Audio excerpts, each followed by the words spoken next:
वेदना, लेखक रवि प्रताप पाठक। दोस्तों, वीडियो में आगे बढ़े इससे पहले आप सबसे रिक्वेस्ट है, अगर आप चैनल पर नए हैं तो प्लीज ढेर सारी कहानियों को सुनने के लिए चैनल को सब्सक्राइब जरूर कर लीजिएगा। तो चलिए बढ़ते हैं वीडियो में आगे और सुनते हैं आज की कहानी। माँ जी, मैं भी गर्व से सिर ऊंचा करती, आंसुओं के समंदर को पी जाती, अपने सीने पर हकीकत का पत्थर रखकर अपने दिल को मजबूत कर लेती।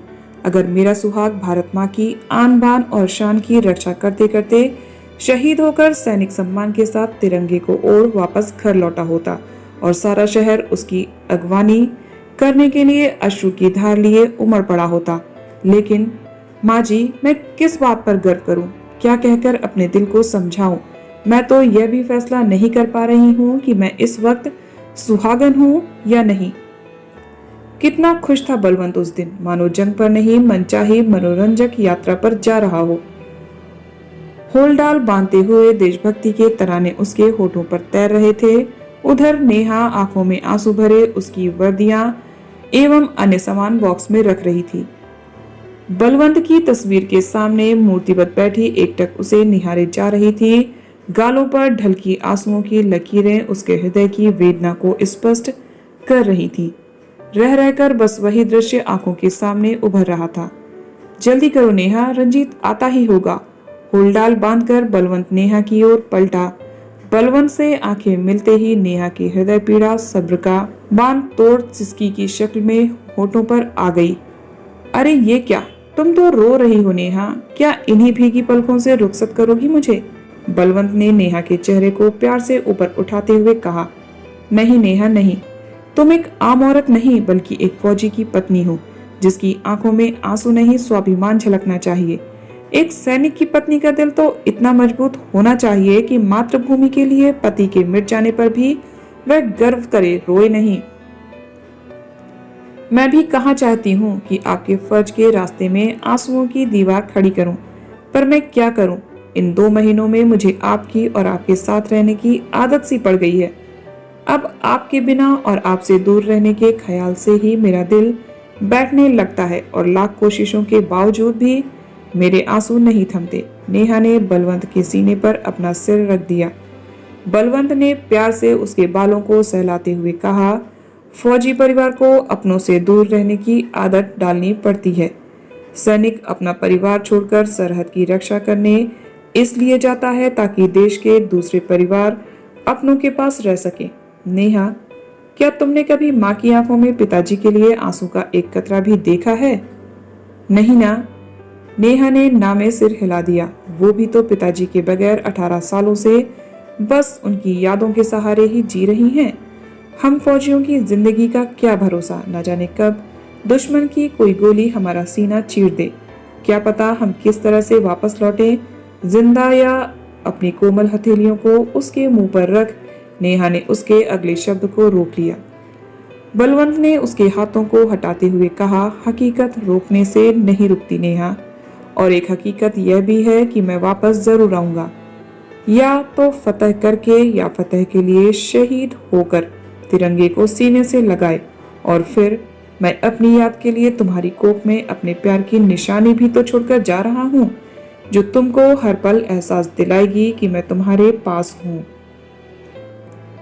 नेहा एक बार फिर बलवंत के सीने से लग गई और बलवंत ने उसे अपनी बाहों के घेरे में लेकर सीने से छुपा लिया। अचानक नेहा की तंद्रा टूटी, सारा दृश्य अदृश्य हो गया। नेहा हकीकत में लौट चुकी थी। उसे अपने कंधे पर किसी के स्पर्श का एहसास हुआ। ये माता जी थी जो उसकी भीगी पलकों में उसकी आंतरिक पीड़ा को पढ़ने की कोशिश कर रही थी। तुमने आज फिर आंसुओं का दामन थाम लिया। तुम्हें क्या हो जाता है नेहा? ये आंसू क्यों? बार बार तुम्हारी आंखें गीली हो आती हैं। खुद को संभालो नेहा, ये आंसू तुम्हारे लिए नहीं है, ये तो साधारण औरतों की ही आंखों में अच्छे लगते हैं। संगीता को देखो, रंजीत के शहीद होने के बाद उसने किस तरह अपना दिल मजबूत कर लिया है। शहीद की बीवी होने का गर्व एक तेज बनकर उसके चेहरे पर हमेशा चमकता रहता है। लेकिन तुमने तो गम और आंसुओं में डूबकर न जाने अपनी हालत कैसी कर डाली है। नेहा जैसे आज सब सच कह डालने पर आमादा हो गई थी। माँ जी, मैं भी गर्व से सिर ऊंचा करती, आंसुओं के समंदर को पी जाती, अपने सीने पर हकीकत का पत्थर रखकर अपने दिल को मजबूत कर लेती। अगर मेरा सुहाग भारत माँ की आन बान और शान की रक्षा करते करते शहीद होकर सैनिक सम्मान के साथ तिरंगे को ओढ़ वापस घर लौट आता और सारा शहर उसकी अगवानी करने के लिए अश्रु की धार लिए उमड़ पड़ा होता। लेकिन माँ जी, मैं किस बात पर गर्व करूं, क्या कहकर अपने दिल को समझाऊं? मैं तो यह भी फैसला नहीं कर पा रही हूं कि मैं इस वक्त सुहागन हूं या नहीं। माँ जी के दोनों हाथों को अपने हाथों में लेते हुए नेहा ने पूछा, आप ही बताइए माँ जी, मैं खुद को क्या मानूं, सुहागन या विधवा? विधवा तो मैं हो नहीं सकती, क्योंकि जंग पर गए फौजी की मृत्यु नहीं होती, बल्कि वे शहीद होते हैं और फिर उनकी शहादत की कोई खबर भी आज तक नहीं आई है। जंग को फतह हुए अब तो 1 साल बीत गया है। मेरा दिल कहता है कि ना तो जंग में वे शहीद हुए हैं और ना ही उनकी साधारण मौत हो सकती है। माँ जी, अब आप ही जरा सोचिए कि एक लापता सैनिक की बीवी कैसे अपने दिल को दिलासा दे और कैसे अपने आंसुओं को रोके। नेहा के सवालों ने माँ जी को झकझोर कर रख दिया। माँ जी, उन्होंने या तो शहीद होकर या फिर फतह करके दोनों ही सूरत में आने का वादा किया था। वो शहीद तो हुए नहीं और फतह भी हो चुकी है। इसलिए बस ये सोचकर दिल घबराता है कि कहीं उन्हें दुश्मनों ने कैद ना कर लिया हो और वे उन्हें तरह तरह की यातनाएं ना दे रहे हों। इन्हीं ख्यालों के आते ही दिल सहम सा जाता है और फिर ये आंसुओं ने फिर से नेहा का चेहरा भिगोना शुरू कर दिया। वो माँ जी के गले से लग गई। माँ जी को अब एहसास हो गया था कि शहीद की पत्नी की वेदना से भी बढ़कर है लापता सैनिक की पत्नी की वेदना।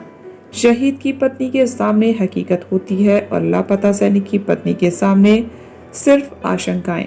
अचानक राहुल के रोने की आवाज से दोनों का ध्यान भंग हुआ। वो जग गया था। नेहा ने अपने आंसू पोंछे और राहुल को गोद में उठाकर थपकी देकर उसे चुप कराने लगी।